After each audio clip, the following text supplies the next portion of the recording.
Students, आइए आज साहित्य सागर से 7 चैप्टर विनय के पद पढ़ा जाए। मैं इसकी व्याख्या प्रस्तुत कर रही हूँ। सबसे पहले विनय के पद के जो कवि हैं तुलसीदास जी, उनके विषय में कुछ बातें। तुलसीदास जी भक्तिकालीन सगुण भक्ति धारा के प्रमुख कवि हैं। राम भक्त कवियों में इनका नाम सर्वोपरि है। इनका जन्म बांदा जिले के राजापुर नामक गांव में 1532 में हुआ था और इनके गुरु नरहरि दास जी थे, जिन्होंने वेदों, पुराणों तथा अन्य शास्त्रों की शिक्षा इनको प्रदान की थी। इनके निधन के विषय में कहा जाता है कि सन 1623 में इनका निधन हुआ था।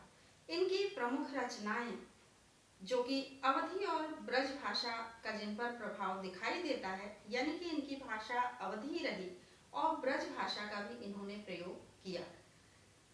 1631 में इन्होंने रामचरितमानस की रचना प्रारंभ की थी, संवत 1631 में। और दोहावली, गीतावली, कवितावली, विनय पत्रिका, वरवय रामायण, हनुमान बाहु, वैराग्य संदीपनी और जानकी मंगल तथा पार्वती मंगल इत्यादि इनकी रचनाएं हैं। तो तुलसीदास जी ने जो विनय के पद की रचना की, उसमें अपने आराध्य देव राम के प्रति इन्होंने अपनी आस्था के भाव को प्रकट किया। अपने आराध्य देव के प्रति जो विनय का भाव, जो विनम्रता का भाव और उनके प्रति जो आराधना इन्होंने इसमें प्रस्तुत की है, आइए उसका अध्ययन प्रारंभ करते हैं। विनय के पद, पहला पद है इसमें, ऐसो को उदार जग माही।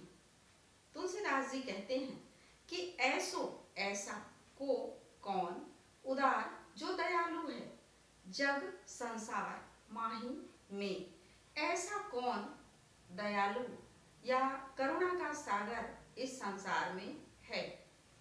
बिनु सेवा जो द्रव्य दीन पर, बिना सेवा किए हुए ही, बिना पूजा आराधना किए हुए ही जो दीन दुखियों पर द्रवित हो जाता है, दयालु हो जाता है। राम सरिस को नाही। राम सरिस, सरिस का अर्थ है सदृश या समान।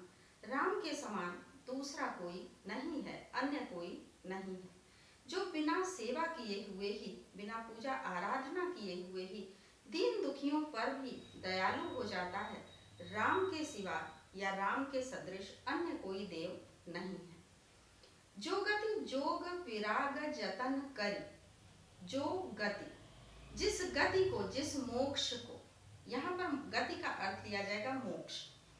तो जिस मोक्ष को जोग यानी कि योग, विराग वैराग्य और जतन, यहाँ जतन का अर्थ यत्न या प्रयत्न करने वाले, नहीं पावन मुनि ज्ञानी, नहीं पावन, नहीं प्राप्त कर सके मुनि और ज्ञानी, जो बहुत महान ऋषि मुनि थे, बहुत से ऐसे ज्ञानी भी जो कि योग का माध्यम अपनाते थे मोक्ष के लिए, योग को माध्यम बनाते थे, जो कि वैराग्य के पथ पर चल पड़ते थे और जिन्होंने अनेकानेक प्रयत्न किए, उन्होंने भी उस प्रकार के मोक्ष को प्राप्त नहीं किया जैसा राम ने साधारण लोगों को, सामान्य लोगों को भी प्रदान कर दिया।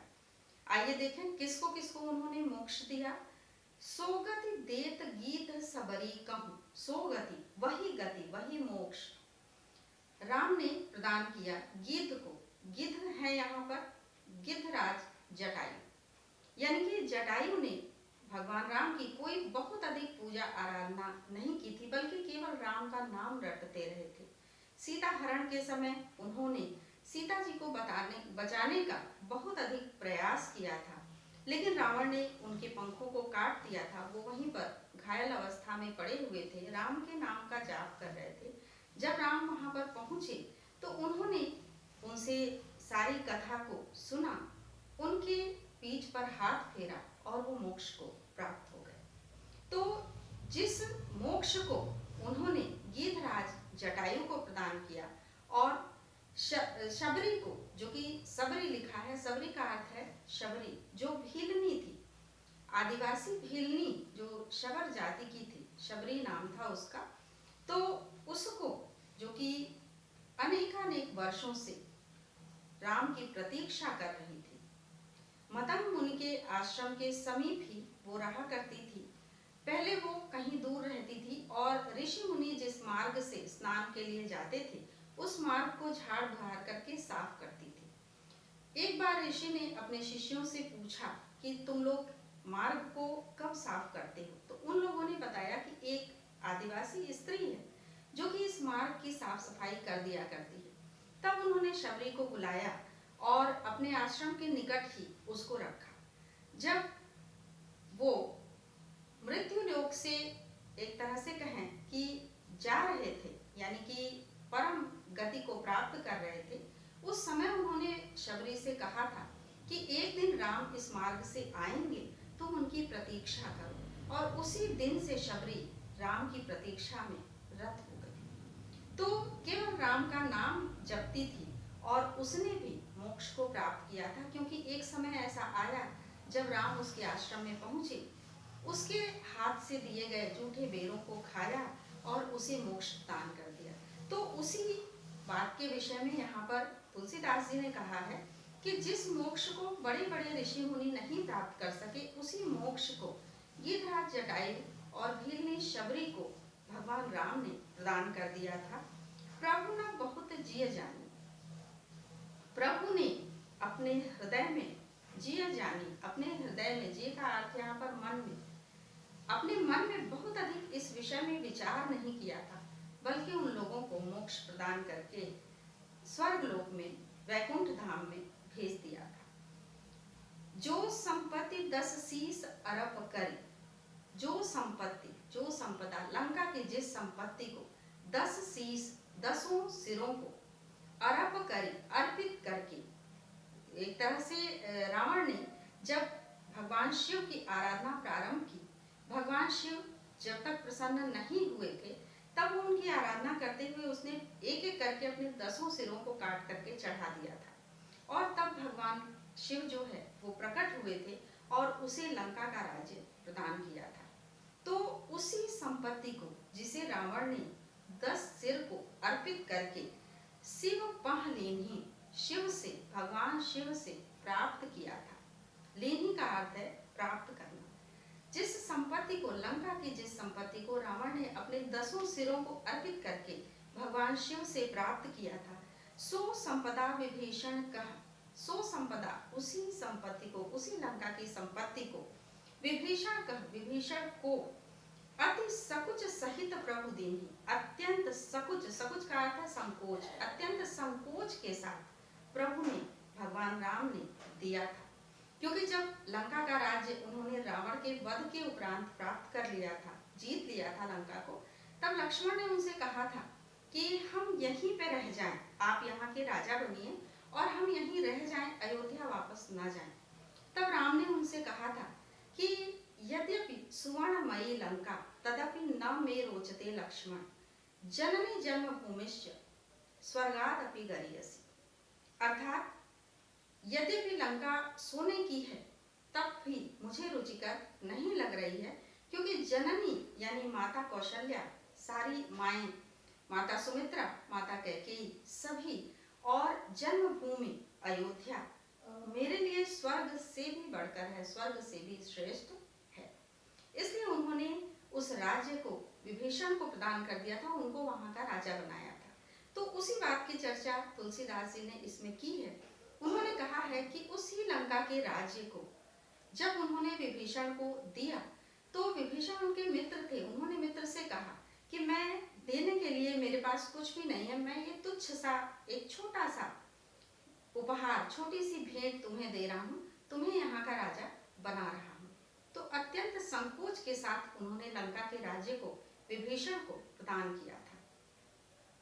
तुलसीदास सब भांति सकल सुख, तुलसीदास जी कहते हैं कि सब भांति, हर तरह से, सकल सुख, संपूर्ण सुखों को, जो चाहसी मन मेरो, जिनको मेरा मन चाहता है, जिस प्रकार के सुखों की प्राप्ति की कामना मेरा मन करता है, तुलसीदास जी का ये कहना है, तो भज राम, तो हमें राम का भजन पूजन करना चाहिए।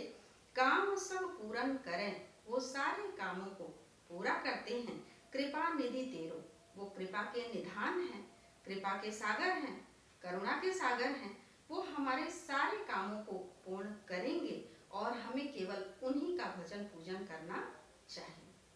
तो इस पद में तुलसीदास जी ने भगवान राम के प्रति अपनी आस्था के भाव को प्रस्तुत किया है। अगले पद को देखिए, जाके प्रिय न राम वैदेही, जाके जिसके प्रिय यानी कि जिसको प्रिय नहीं है, राम वैदेही, राम और वैदेही, वैदेही कहा गया है सीता जी को, क्योंकि जनक जी को विदेह कहा जाता था, इसलिए सीता जी को वैदेही कहा जाता है। तो जाके प्रिय न, जिसको प्रिय नहीं है राम और सीता जी, तजिए ताहि कोटि बैरी सम, तजिए त्याग दीजिए, ताहि उसको, कोटि करोड़ों, वैरी शत्रु, सम समान, उसको करोड़ों शत्रुओं के समान समझकर त्याग देना चाहिए।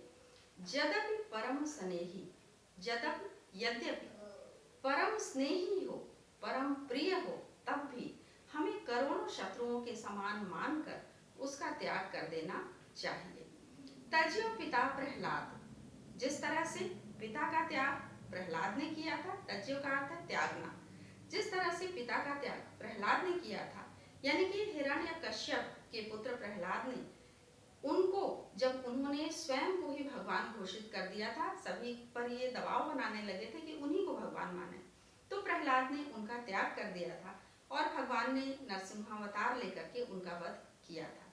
तो पिता का त्याग जिस तरह से प्रहलाद ने किया था, विभीषण बंधु, विभीषण ने अपने भाई रावण का त्याग कर दिया था, और भरत महतारी, महतारी का अर्थ है माता, माता कैकेयी का त्याग भरत ने कर दिया था, क्योंकि माँ ने 2 वरदान मांगे थे, एक से भरत को राजगद्दी और दूसरे से राम को 14 वर्षों का वनवास। तो भरत को जब ये बात पता चली थी तो उन्होंने माँ का त्याग कर दिया था। बलि गुरु तज्यो, और बलि ने, राक्षस राज बलि, जिनके गुरु थे शुक्राचार्य, जब बलि यज्ञ कर रहे थे उस समय एक वामन उनके यज्ञ के स्थान पर पहुंचा था और बलि का यज्ञ अभी पूरा नहीं हुआ था। वामन ने उनसे 3 पग भूमि की मांग की थी। उस समय शुक्राचार्य जो कि गुरु थे, यज्ञ करवा रहे थे, उन्होंने बलि को रोका था कि इसमें कोई रहस्य हो सकता है और तुम यज्ञ से उठोगे नहीं। लेकिन बलि ने गुरु की इस आज्ञा का पालन नहीं किया और वो उठ करके वामन अवतार रूपी भगवान के पास पहुंचे थे, और जब वामन ने 3 पग भूमि मांगी थी तो बलि ने 3 पग भूमि उनको दी थी, जिसके कारण बलि का सर्वस्व उनके हाथ से निकल गया था, क्योंकि भगवान ने अपना विराट रूप ले लिया था और एक पग में पूरे धरती लोक को और एक पग में पूरे स्वर्ग लोक को नाप लिया था और बलि को पाताल लोक में भेज दिया था। तो इस तरह से गुरु का त्याग बलि ने कर दिया था। और कंत ब्रज बनितन, बनितन का अर्थ है यहाँ पर स्त्रियां, कंत पतियों का, ब्रज की स्त्रियों ने जब वही भगवान विष्णु कृष्ण के अवतार के रूप में ब्रज में थे, उस समय ब्रज की स्त्रियों ने अपने पतियों का त्याग कर दिया था, क्योंकि उनके पति उन्हें कृष्ण से मिलने से रोकते थे। भय मुद मंगलकारी, भय हुए सभी, मुद मंगलकारी, सभी मुदित हुए, प्रसन्न हुए, और मंगलकारी, सभी का मंगल हुआ, सभी का कल्याण हुआ, क्योंकि इन सब ने यदि ईश्वर को न मानने वाले लोगों का त्याग कर दिया तो सभी का कल्याण हुआ, सभी अपने आप में प्रसन्न हुए। नाते नेह राम के मनियत, राम के मनियत, इसीलिए राम को मानने वाले और जो नेह रखते हैं, जो स्नेह रखते हैं राम के चरणों में, राम के चरणों में जिनका स्नेह है, जो राम के चरणों से प्रेम करते हैं, राम को भजते हैं, सुहृद सुसेव्य जहाँ लो, जहाँ लो, जहाँ तक हो सके उन्हीं को हमें अपना सुहृद, मित्र, बंधु मानना चाहिए और सुसेव्य, उन्हीं की सुंदर ढंग से अच्छी प्रकार से सेवा करनी चाहिए, उन्हीं के नजदीक रहना चाहिए, उन्हीं के समीप हमें रहना चाहिए। अंजन कहा आंख जे फूटे, अंजन कहते हैं काजल को, उस काजल के प्रयोग का क्या फायदा, क्या लाभ। आंख जे फूटे, जिसको लगाने से, जिसका प्रयोग करने से आंख फूट जाए, जिस काजल के प्रयोग से आंखें फूट जाए उस काजल से हमें दूर रहना चाहिए, उस काजल को हमें अपनी आंखों में लगाना नहीं चाहिए। बहु तक कहाँ कहो कहाँ लो, बहुत अधिक इस विषय में क्या कहा जाए, बहुत अधिक क्या समझाया जाए। हमें बिल्कुल उसी तरह से दूर रहना चाहिए जैसे उस काजल से दूर रहें जिसका प्रयोग करने से आंखों को हानि पहुंचे। तुलसीदास तुलसी सो सब भांति परम हित, तुलसीदास जी कहते हैं कि सब भांति हर तरह से परम हित जानने वाले पूज्य प्राण ते प्यारो, वो हमारे लिए पूज्य हैं, प्राणों से भी अधिक प्रिय हैं। जासो होए स्नेह राम पर, जिनका स्नेह राम के चरणों में है, वही हमारे लिए परम हितैषी हैं, वही हमारे लिए पूज्य हैं, वही हमारे लिए प्राणों से भी अधिक प्रिय हैं। जासो होए स्नेह राम पर, जासो जिनका स्नेह जिनका प्रेम राम के चरणों में है, राम के एक तरह से कहें कि पद में है, पैरों में है, जिनका स्नेह राम के प्रति है, राम के चरणों में जो श्रद्धा भाव से झुके रहते हैं। ए तो मतो हमारो, ऐसा मत हमारा है। तुलसीदास जी का कहना है कि ये केवल मेरा मत है, ऐसा मेरा मानना है। लोगों के क्या विचार हैं ये उनकी अपनी बात है, लेकिन ये मेरे विचार हैं, जो मेरे विचारों को मानना चाहें वो माने और ईश्वर के चरणों में, राम के चरणों में अपनी श्रद्धा को, अपनी आस्था को बनाए रखें, राम की आराधना करते रहें।